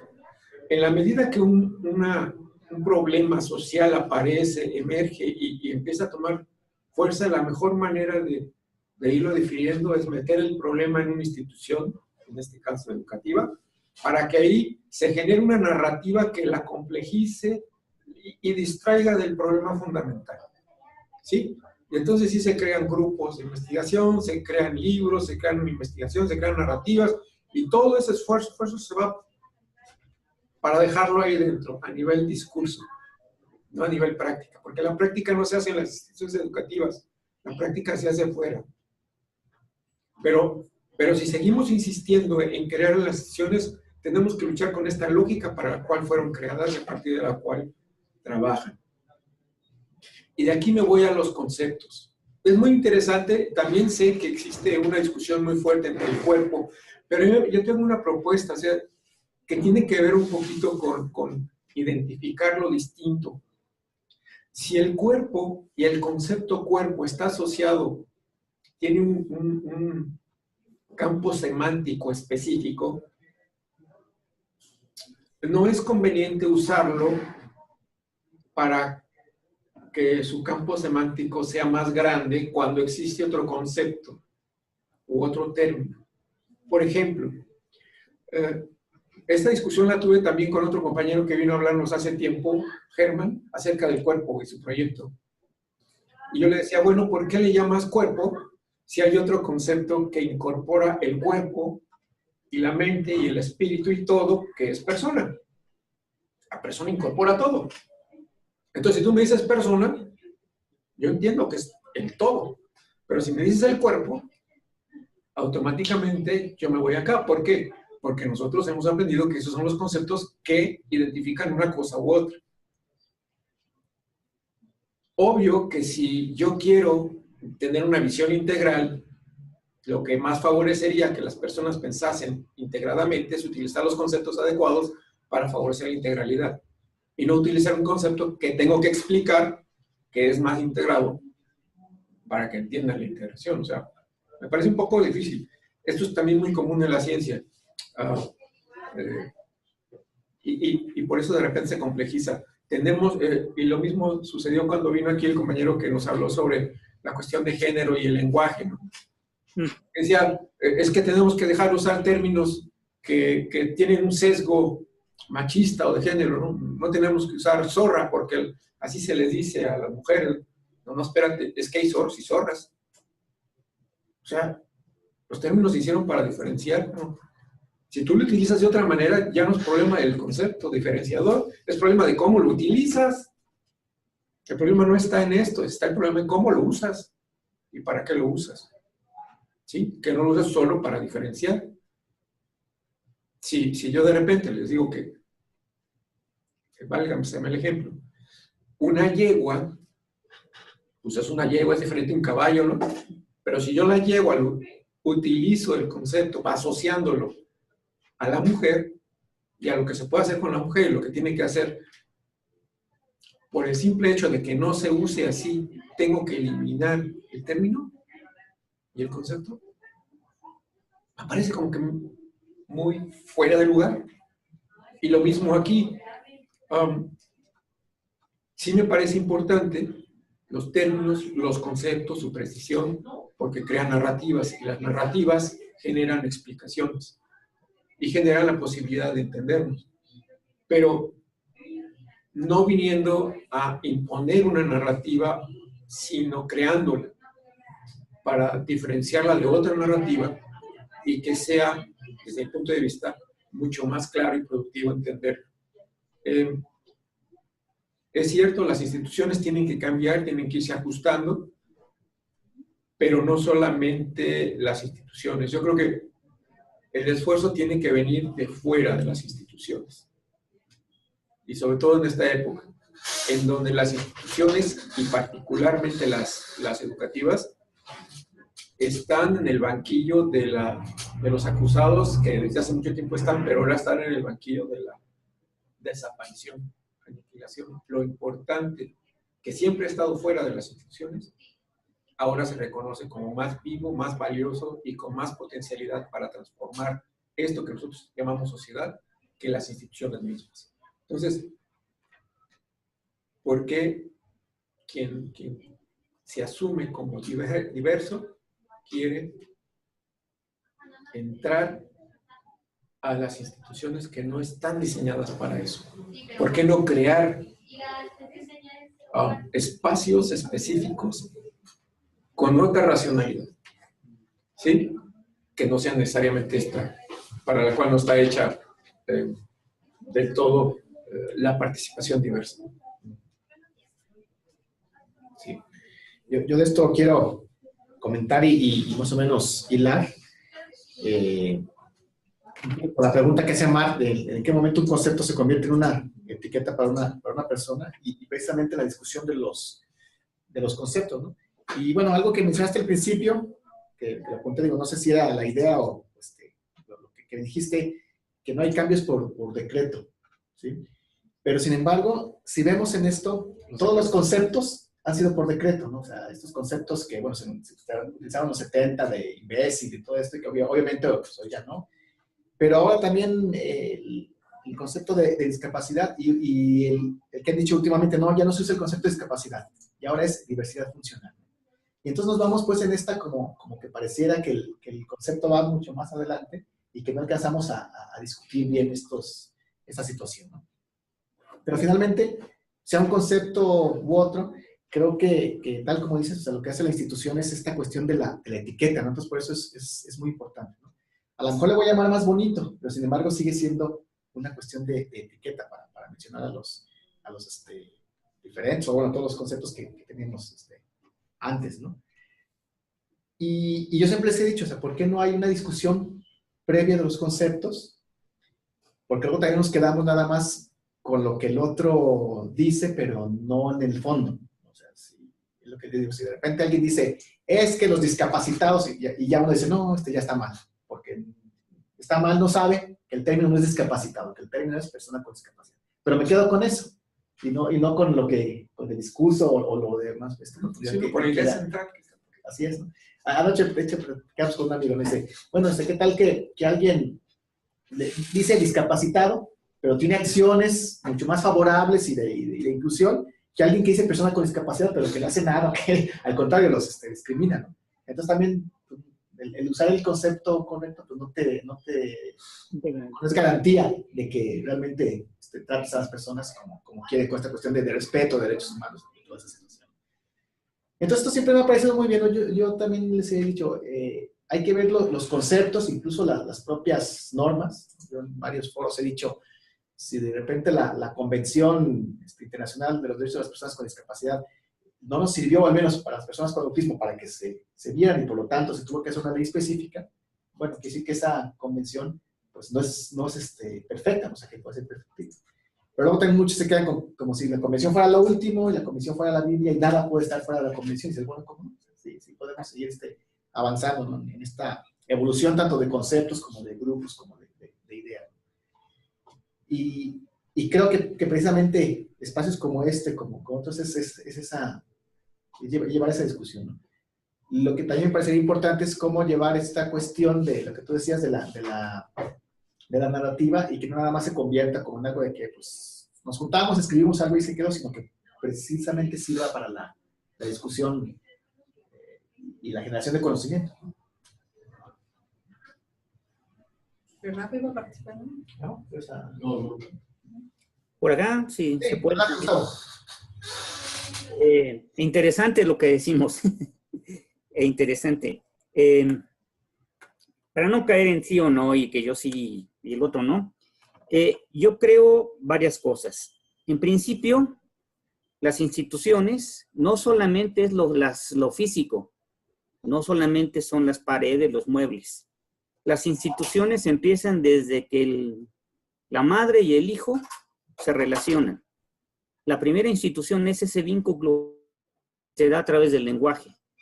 Lo que decimos, lo que pensamos, lo que hacemos. Y puesto que nosotros hemos creado las instituciones, de repente parece que las instituciones son ajenas a nosotros. Tenemos que reflexionar. Y hay instituciones que van a seguir haciendo lo que se dicen, porque justo tenemos que llevarlas a la reflexión. Esas instituciones que tenemos están ayudando, están haciendo lo que dicen o no. Porque es una tarea nunca acabada. Tenemos que estar discutiendo en eso. Tenemos que estar haciéndolo. Igual yo creo que sí, finalmente una cosa importante es decir que el eje de todo esto son personas. Y esta persona es una totalidad. Yo creo que sí. Si seguimos como que viendo otra vez nuestras diferencias, pues vamos a dejar en lo mismo, ¿no? Una discusión interminable, pero es importante hacerla para justo como comenta Ricardo, esta narrativa sea una narrativa en donde todos participemos, no solamente unos y otros, que es lo que ha pasado, ¿no? Quien narra la historia es el vencedor y nunca sabemos la historia de los vencidos. Pero la historia no es de ambos. Tenemos que ser una historia entre todos y cambiar aquello que se necesite cambiar. Por eso decía, sí suena utópico, pero la única manera es, como decía Galeano, con la utopía, es eso que nos permite seguir. En este caso, tenemos que ver que hay muchas cosas que están sucediendo con las personas. Hay maneras como expresamos lo que decimos que necesitamos reflexionar. Por principio nosotros y luego con otros. Y este es un juego intenso entre unos y otros para hacer cambios que se requieren, ¿no? Pero justo cuando una persona ve cómo le afectan las situaciones que están pasando, es cuando se deciden cambios. Esa es una acción política. La política tiene que ser pensada no desde arriba, sino también desde abajo y desde lo que hacemos. Creo yo que necesitamos pensar en eso. Como bien dice, estas etiquetas que hemos hecho, pues son etiquetas que tenemos que pensar si son las más adecuadas. No sabemos cuáles son las más adecuadas porque estamos cambiando. Es también como este asunto de la teoría del capital de Bourdieu, ¿no? ¿Cuántos capitales hay, no? Capital simbólico, capital lingüístico, y entonces resulta que hay un montón de capitales. Apenas leí un texto que hablaba de capitales de identidad, ¿no? ¡Wow! Entonces, estamos como que engrosando los términos de un concepto cuando tenemos que discutir lo que está pasando. Y yo creo que esto es un buen espacio, aclararnos estas cosas, ¿no? Aclararnos cómo vamos entendiéndolo, porque pues todos estamos preocupados porque esto no siga igual, ¿no? Y esto es lo que nos une y sobre esto hay que seguir trabajando, creo. Sí, fíjate que también a la pregunta que hacías, Gerardo, de decir, bueno, ¿qué es más fácil, no? Hacer cambios desde dentro o desde fuera, ¿no? Y también lo que hemos visto en la realidad es que como que se dan a la par las dos, ¿no? Vemos, en el caso, pues, vuelvo al caso de autismo, siempre esta lucha por visibilizarse, porque inclusive, tú sabes, estaban invisibles dentro de los grupos vulnerables, no se notaban. Y lo que decíamos, bueno, sí, los que han impulsado política, los que han impulsado la cuestión normativa, siempre tienen una relación, en este caso la que impulsó la ley general, pues porque su hijo tiene autismo. Los que impulsaron aquí lo del DIF de Zapopan, porque en ese tiempo uno de los regidores que fue el que apoyó, tenía un pariente con autismo. Entonces, digamos, de esa manera sí empieza a ser por dentro, pero también es las puertas que te abre la institución, ¿no? La cual dice, bueno, por sí solo que esté la ley, que la institución diga que ella es inclusiva, pues no sirve de nada. Pero sí el decir, bueno, yo como persona con autismo quiero ese derecho porque ya está, entonces es como que es más fácil tocar puertas. Entonces sí, creo que es muy interesante ver, bueno, por dónde, desde dentro, desde fuera, porque lo también desde dentro es medio lento, pero pues ahí va, no sé. Yo creo que aquí la Universidad de Guadalajara hace 8 años, cuando nosotros empezamos con el tema del autismo, pues no, ni siquiera estaba el término, la cuestión de inclusión, pues tampoco, y ya ahora, a 8 años de distancia, pues ya están ahora los exámenes, los apoyos para el ingreso, con proyectos para lo que decíamos en el encuentro, en otros espacios para proyectar nuevas profesiones, etc. Entonces, pues sí, ahí va muy lento. A lo mejor no quisiera que fuera ya, ¿no? Para el siguiente semestre, para el siguiente año, y va lento. Pero sí también esta parte de que va avanzando y va poco a poco permeando. Sí, porque es muy curioso, es cuando me hablan de invisibilidad en este sentido. Yo no sé, pero yo viví en una comunidad más o menos vulnerable en los años mozos. Y no quisiera dejarlo en solo mi experiencia, pero mi experiencia me dice, yo tenía un compañerito que vivía a 2 casas, 2 fincas de donde yo vivía, que nació con un defecto físico importante. Sus piernas no estaban bien conformadas, sus brazos, y era de una familia muy numerosa, como eran en nuestra época las familias de 10, 12, 8, 9. Pero ese chiquillo creció con nosotros como cualquier otro chiquillo. jugaba fútbol, jugaba quemados, jugaba lo que se tuviera que jugar por nosotros.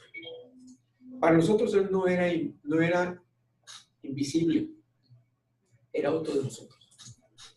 Hasta el día que tuvo que entrar a la primaria y que no lo dejaron entrar con nosotros. A partir de ese día fue diferente. En la escuela, no en el barrio. En el barrio siguió siendo para nosotros él, con su nombre, era una persona, era alguien con el que se divertía, igualito. Y a 2 fincas a la derecha teníamos una familia de 12 integrantes, 10 niños, papá y mamá, todos con labio leporino y con una fuerte incapacidad para verbalizar. Y esos chiquillos, y nosotros, y jugábamos en el mismo barrio, de la misma manera. Y fueron diferentes cuando hubo un acercamiento a una institución y no pudieron participar con nosotros. ¿De acuerdo? ¿En qué momento son invisibles? ¿En qué momento dejan de ser eso? Cuando está esta barrera, ¿no? Esta barrera que generalmente, bueno, yo lo vi como institucional. Y esa es mi experiencia. Pero a lo largo de los años he tenido otras experiencias en otros momentos de mi desarrollo, porque he tenido que trabajar en comunidades rurales, en comunidades educativas, en comunidades de diferente tipo. Y me he encontrado lo mismo. Es decir, la comunidad en sí, lo que está fuera de la institución, incorpora de diferente manera a estos que son diferentes, que son distintos. ¿Sí? Y no solo físicamente, sino también intelectualmente. Y esa forma es desde formas muy dramáticas, como apartarlos, como tenerlos encerrados en cuartitos desde siempre, hasta que se mueran. Hasta cuando yo estudié. Cuando yo estudié, aprendí, no se me olvida, que un niño con síndrome de Down no podía vivir más allá de los 6 años. ¿De acuerdo? Es decir, y que era, y así más o menos explicaba, era un desperdicio social e institucional invertirle tiempo a un sujeto pues, que se va a morir a los 6 años. ¿Para qué? ¿Para qué lo llevas a la escuela? ¿Para qué lo crías? ¿Para qué lo cuidas? Si se va a morir el sujeto. Y no hace, bueno, no quiero decir que hace mucho que vivo, pero ¿cuánto tiempo ha pasado? ¿Y cómo ha cambiado el asunto? ¿Dónde cambió? ¿Cambió en las instituciones o cambió afuera? ¿Cómo fueron permeando la sociedad y las actividades sociales estas personas diferentes? Porque se hizo una ley que les abriera cancha. Porque se hizo una asociación que les fue dando espacio. ¿Cómo tienen más visibilidad estos muchachos ahora? ¿Por qué hacen exposiciones de moda a nivel internacional? ¿Porque tienen exposiciones pictóricas? ¿Porque tienen restaurantes, pizzerías? ¿Cómo es que se han visibilizado? Sí, y yo tuve compañeros en el secundario. Y yo tuve un compañero parapléjico. O sea, para nosotros en alguna época vivimos diferentes. Y no había ningún... La CEP era la misma, ¿no? Es más, era peor antes. Y tenía cabida para... Pero, ¿qué fue lo que hizo que ese sujeto pudiera ir a la escuela? O esos sujetos pudieran ir a la escuela y estuvieran con nosotros. ¿Un cambio en la institución? No, evidentemente no. Fue la comunidad la que hizo que estuviera ahí. Fue la comunidad la que presionó, fue la comunidad que dijo, fue la que apoyó. Y obviamente también ciertas autoridades escolares o incluso educativas que fueron sensibles y que dijeron, bueno, pues órale. Para mí la gran pregunta es, ¿cómo? Para mí lo claro es cuando el esfuerzo en los dos, que ahorita están separados, dos ámbitos, hacia el institucional y el no institucional, que yo le llamo la realidad o lo de fuera, y lo institucional. Evidentemente las normas no cambian la realidad, pero ayudan a cambiarla en algún momento. En un país en donde no se respeta ninguna ley, pues podemos estar llenos de leyes, ¿no? Y podemos seguirlas haciendo y podemos seguir. Y sí, va a haber 500 leyes. En un país donde no se aplican, no se respetan, no se difunden. Y tenemos por acá las acciones comunitarias, ¿no? Muy concretitas, donde convocas, creas condiciones, entrenas. El compañero dice, es que no hay maestros entrenados para tratar al diferente. ¿Y cómo? Pues no hay maestros entrenados para tratar al regular, digo, satisfactoriamente. Es muy difícil. La institución no está hecha para eso. Es que todos somos diversos. Sí, pero el mismo maestro, fíjate, el mismo maestro no está entrenado para aceptar que somos diversos. Está entrenado para no aceptarlo, porque al maestro se le pide que los muchachos sean estándares y cumplan con un estándar homogéneo. Para alguien que está actualmente diseñado así, para un proceder así, para que tenga competencias que sean efectivas para eso, quieres que entre la semilla de la diversidad.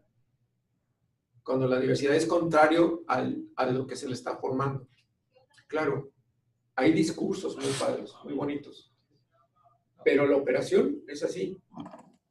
Yo no estoy hablando de la semilla de la diversidad, yo estoy hablando del tema también de calidad humana.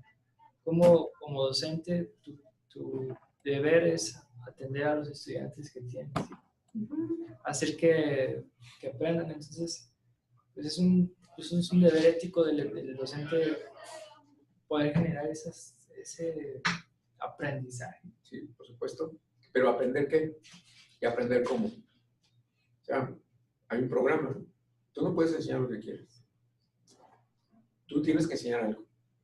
Y algo que no pusiste tú. Algo que te has dado. Tienes que enseñar esto. Y tienes que enseñarlo bien. Y más ahora con los indicadores. Y además tienes que enseñarlo así. Porque se ha dicho que así es la mejor forma. Y claro, ahora hay tecnología y todo. Para que ese grupo de muchachos que fueron, fíjate, no todo el mundo entra a la escuela. Hay procesos de selección.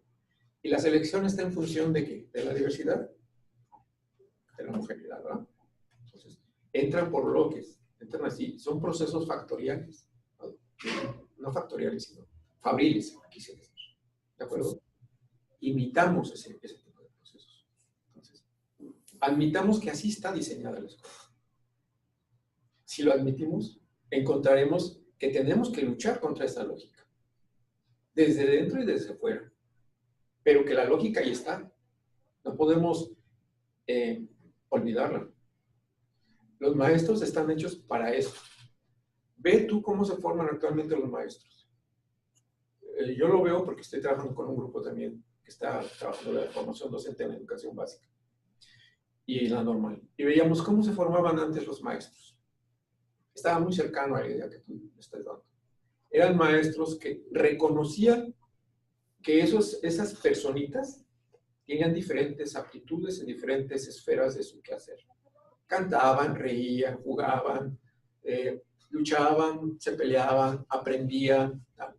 Y los maestros eran formados para atender esa diversidad expresiva. Entonces el maestro cantaba, brincaba, jugaba, creaba, tejía. ¿Sí o no? ¿Conocieron a sus maestros? ¿Y a poco los maestros que están formados ahora son así?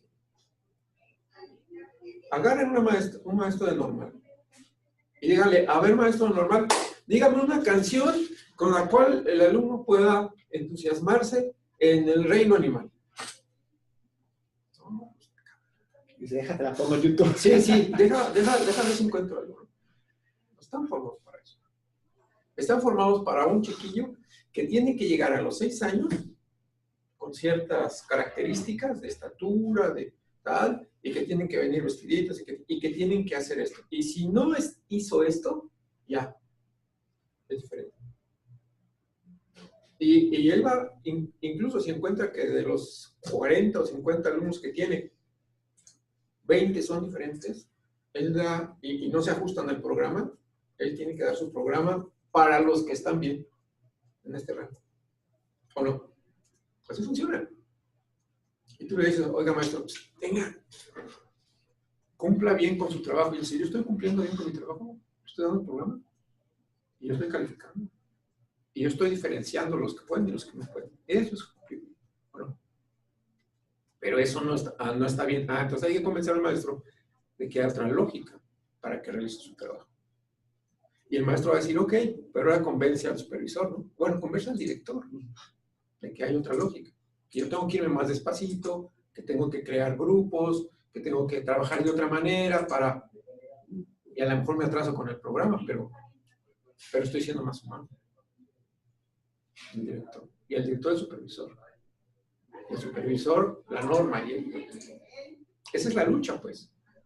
Sí, yo entiendo esto que ustedes ven como jóvenes que son, como gente que quiere cambiar las cosas, gente que quiere encontrar en la vida algo más significativo, más importante, más humano que lo que les estamos dando. Y la lucha es esa. Qué bueno que le están dando, pero vean que no va a ser una lucha fácil, ni todo el mundo va a entender porque ustedes lo digan. Y mucho menos porque la institución genere estos espacios. También hay que reconocer por qué las instituciones educativas generan estos espacios. Porque quieren transformarse realmente, porque quieren jugar el juego de los discursos y las narrativas sociales. ¿De veras la universidad está dispuesta a cambiar su ratio, su racionalidad, para incorporar lo diverso? ¿O lo que está creando son pequeños espacios que justifiquen esta diversidad, pero espacios bajo control, ¿no? Así, todo. ¿Cuál es la razón? Porque para mí esa claridad es la que nos permitía avanzar y pasar de esa visión romántica, ¿no? Del posible cambio. Yo no lo veo tan romántico. Yo creo que sí están cambiando. Yo creo que sí las personas que tienen potencialidades distintas están abriéndose campo. Pero lo veo más fuera que dentro. Quizá porque yo vivo mucho tiempo dentro, ¿no? Pero sí veo que hay más cambios, hay más incorporación de las personas distintas, diferentes. No solo con deficiencias psicológicas, ¿no? Sino incluso sociales. Y hay que decirlo.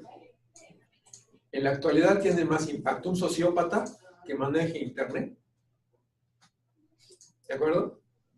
Y hablamos allá con Trump, ¿no? Que cualquier premio Nobel, ¿no? Que tenga muy buenas intenciones, que sea muy humano, o cualquier Teresa de Calcuta, es decir, es la realidad. O sea, pero la posibilidad del cambio existe, se da, se vive, cada vez se siente más, y por fortuna se está dando fuera de las instituciones. Claro, la lucha dentro de las instituciones debe permanecer y debe ser cada vez más fuerte. Pero hay que reconocer que también se tiene que hacer algo fuera, ¿no? Que estos grupos de alumnos no solamente sean grupos de alumnos que funcionen dentro de la institución, sino que su trabajo, su impacto se dé fuera de ellos. Que esos alumnos que son muy brillantes,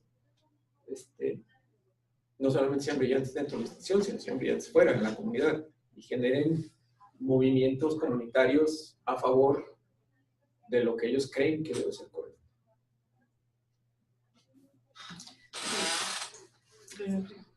Retomando también mi experiencia cuando entré a la universidad, algo que nos inculcaron era esta idea de la universalidad, y la diversidad era parte de la esencia. A lo mejor tuve la suerte de tener maestros de la diversidad, personas con discapacidad, formándome, compañeros, y aprendes a asumirlo y a vivirlo con esta naturalidad, ¿no? Dentro y fuera. Decir, pues el maestro que es una persona ciega me aporta y me enseña literatura, el maestro que es de talla baja, el maestro que tiene una condición en el espectro autista. Aprendes a vivir y aprendes a asumir esta universalidad como esencia de la universidad. Entonces, a lo mejor en ese sentido, entendí y compagino con esta nueva filosofía de la diversidad, porque lo viví, tuve esa oportunidad de vivirlo, de estudiarlo y de experimentarlo y de reconocer la riqueza y el aporte de esta neurodiversidad, ¿no? Creo que estamos ahorita en un momento de transición, enfrentando conflictos, enfrentando cuestionamientos de cuál es el rol de las instituciones, cuál es el rol de los docentes, ahora que desde este semestre ya no hay licenciados en educación especial, y ahora se llaman licenciados en educación inclusiva. Dices, bueno, ¿eso simplemente un cambio de nombre? Pues estamos hablando de nuevos actores en la educación básica, ¿no? Que va a ser este reto al que se van a enfrentar.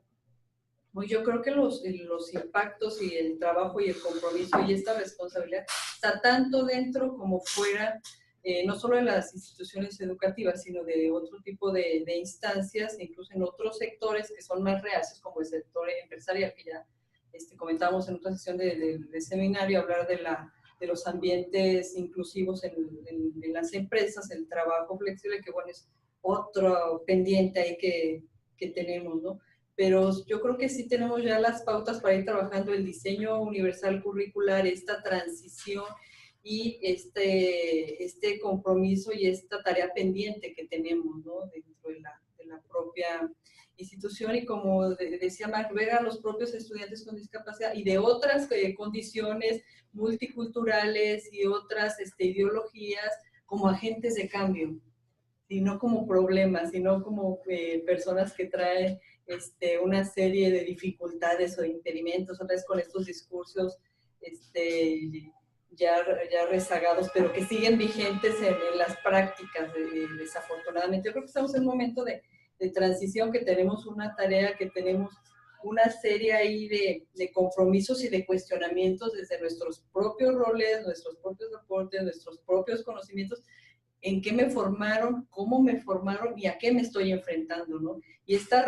resistencias de las propias estructuras, pero a lo mejor también esas propias resistencias ideológicas del yo no me formé o yo no me veo trabajando con personas, entre comillas, diferentes, porque seguimos en esta idea que he hecho en algún momento un recuento histórico de todas estas dicotomías, ¿no? De anormal, normal, el enfermo, el sano, si vamos a seguir utilizando la diversidad otra vez en esta dicotomía, el diverso y el no diverso, pues entonces nomás estamos haciendo cambios de términos y no estamos realmente asumiendo ese compromiso de reconocer una naturaleza que es parte, porque bueno, ¿por qué no cuestionamos la regularidad, la normal, o sea, la homogeneidad, cómo la justificamos?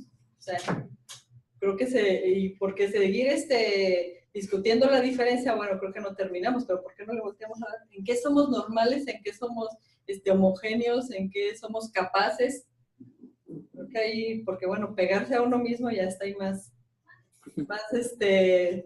no tan fácil el asunto, ¿no? Pues yo creo que sí estamos en un momento de confrontación, de discusión, de replantearnos muchas ideas, pero que bueno, ya estamos colocados tan en un lugar y yo creo no tenemos toda ya esa elección o esa justificación de no estoy preparado, no soy capaz, no puedo, no me corresponde. Creo que por ahí yo creo que hay que trabajar. Bueno, nos quedan un par de minutos, entonces, para... Sí. Un comentario nada más para que no se quede la idea se habló sobre crear otro tipo de instituciones para la libertad o para tener estudiantes diversos. Entendiendo, bueno, yo voy a hablar específicamente de estudiantes con discapacidad. Creo que esa idea no es una idea que realmente fomenta la exclusión, no es la forma adecuada de poder tratar. Al final del día, la universidad es un reflejo de su sociedad y las universidades deben de ser el catalizador del cambio social que se necesita. Y las instituciones se deben a un propósito, y su propósito en el tema de las instituciones de educación superior pues es el tema de educar, y educar no en sí no o sea, ¿cómo podríamos decir a ti te educo y a ti no porque no estoy preparado? No es una cuestión válida, además porque si son universidades en el mismo concepto de universidad está la parte de ser universal. Y bueno, me parece un poco preocupante que ese tipo de ideas se deben de expresar, pero traerlas como si fueran una alternativa no es algo pues, que se debe de hacer. Comprendo todas las posturas que de hecho se vertieron en la mesa porque fueron muy enriquecedoras para entender cómo se está viendo.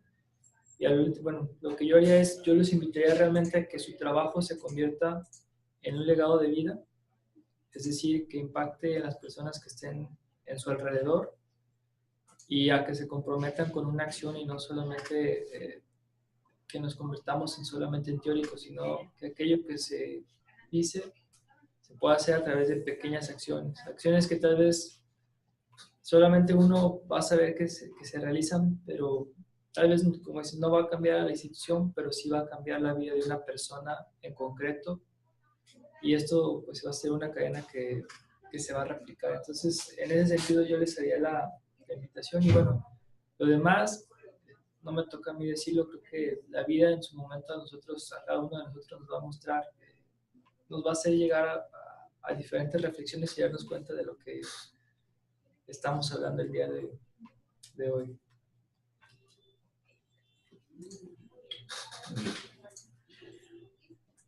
Bueno, se nos acabó el tiempo. No sé si alguien más quiere tomar un minuto para cerrar o...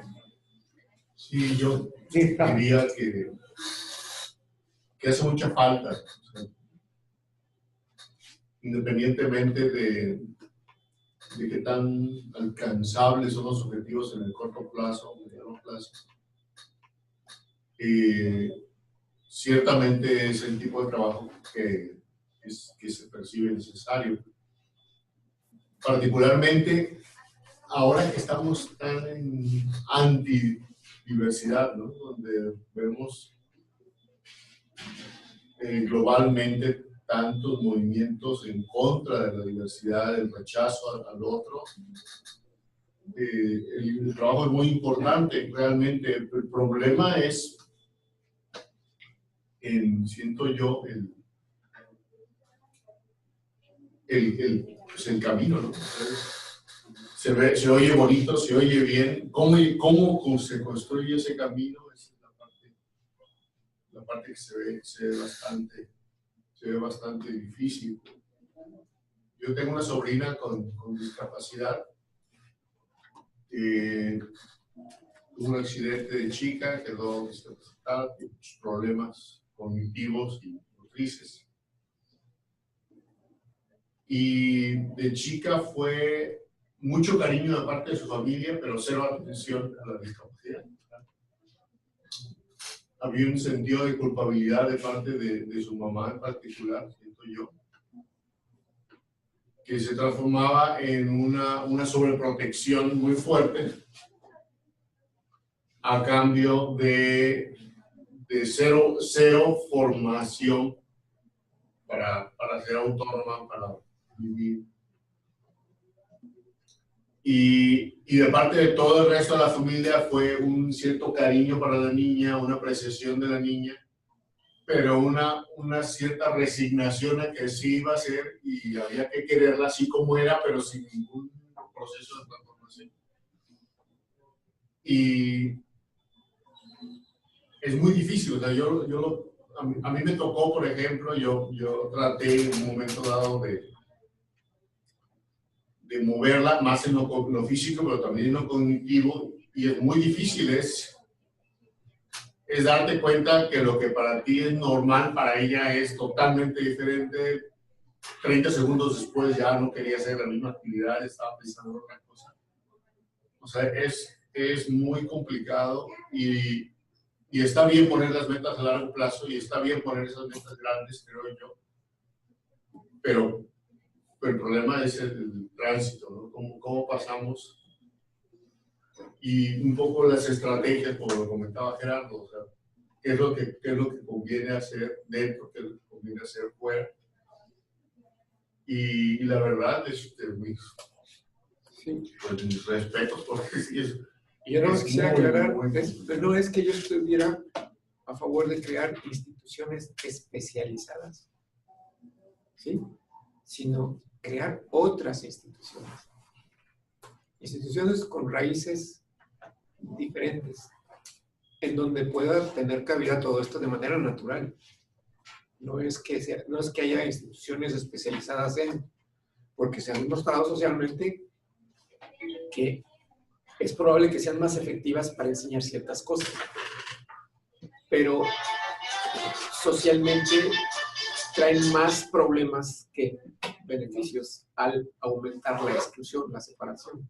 ¿De acuerdo? Sí, eso estoy totalmente de acuerdo. No me refería a este tipo de instituciones especializadas, sino si reconocemos que las instituciones como están ahora no fueron hechas para esto, sino para otra cosa, pues crear alternas.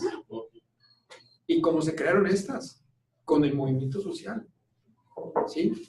Ahora, bueno, con la posibilidad de que este movimiento social sea fortalecido con el marco jurídico. Porque, entonces, por lo poquito que he leído, nos enfrentamos en un momento societal en el que se acepta que todos tenemos la misma posibilidad de convivir. Precisamente por eso son tan fuertes los movimientos contra el otro, porque el otro ha aparecido. La primera respuesta psicológica que tienes cuando aparece el otro en tu otra edad es tratar de negarlo, de deshacerlo, de hacerlo a un lado, porque lo estás viendo. Por eso son tan fuertes los movimientos contra lo diferente, contra el extranjero, contra el distinto, porque están apareciendo. Ahí están. Y están apareciendo con fuerza y están demostrando que pueden hacer las cosas de diferente manera y a veces de mejor manera. O sea, es decir, que esa es la riqueza del universo. Así puedes aprender con ellos, como decían aquí. Cuando yo convivo con uno que tiene capacidades diferentes, puedo buscar la manera de comunicarme con él, como sucede, ¿no?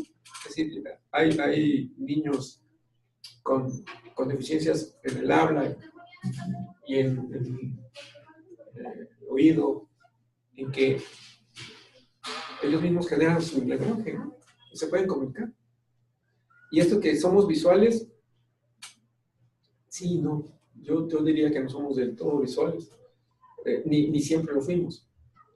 Porque hay otros sentidos que podemos desarrollar y que los tenemos ahí, nada más que no los practicamos. En su percepción, la percepción auditiva, la olfativa, que es tan importante para la sobrevivencia del ser humano, fue tan importante en algún momento. Pues nosotros la hemos reducido formándonos en la imagen, ¿no? Pero eso no quiere decir que seamos visuales. Practicamos más la visualización. ¿Y cómo se demuestra esto? Bueno, pues porque quienes no tienen esta capacidad ponen en juego sus otras habilidades y pueden desarrollar competencias similarmente con otro tipo de entrenamiento, pero hay fotógrafos que son ciegos, ¿no? Y que tienen fotografías excelentes. Hay sordos que componen música y lo hacen bastante bien. Entonces, pero no, sí, no es la excepción la que hace la regla. No, pero lo más curioso es que la excepción da indicios de la posibilidad. Nada más, ¿no? Es un principio científico. Cuando un hecho es distinto al otro, pero demuestra que es un hecho, es algo que sucede, te dice, esto está limitado, tienes que estudiar lo que sigue. Por eso los estudios comparativos son tan importantes en todas las ciencias. Porque si encuentras que hay algo que se escapa a lo regular, a lo estándar, a lo normal, quiere decir que es posible. Y el que lo haga solamente, que haya sucedido con un solo caso, no quiere decir, primero quiere decir que es posible, y después quiere decir que otros lo pueden hacer. Hasta el punto de llegarse a convertir en normal. Y entonces lo que hacemos es ampliar el rango de posibilidades. Para eso sirve la diversidad. ¿Sí? Entonces, la excepción no hace la regla, pero hace el principio de posibilidades. Gustavo, ¿algún último comentario? Pues interesante, la verdad me gustaría ser así porque es apasionante, así como para contestar más. seguirnos. Así como que me quedo con ganas de seguir, pues sí, yo creo que estamos de acuerdo y tenemos matices, que justo es lo que tenemos que empezar a construir entre todos. No me quiero alargar por los tiempos, pero sí me quedo con las ganas como de platicar y conocerlos en persona y seguir discutiendo estas cosas. Yo creo que, insisto, estamos en un marco muy parecido todos, con diferentes matices. Y la escuela no ha sido lo mejor que ha pasado, ¿eh? Las instituciones que tenemos no están haciendo lo que pensamos. Y me quedo también, nosotros podemos hacer algunos cambios ahí. No siempre van a ser tan significativos aparentemente, pero esos pequeños cambios conforman esto que puede transformarse. Hay un juego entre lo individual, lo social, hay un juego entre palabras y conceptos, hay una discusión entre todos, porque finalmente, si no lo hacemos, vamos a seguir cada quien en lo nuestro pensando como nosotros y no entre todos. Ya le dejo así por el tiempo y muchas gracias por la invitación, un gusto conocerlos a todos. Muy bien, pues esperemos que en una siguiente mesa, pues tenerte aquí en persona y que podamos discutir más ampliamente. Pues bueno, les agradecemos a todos y muchas gracias por esta sesión.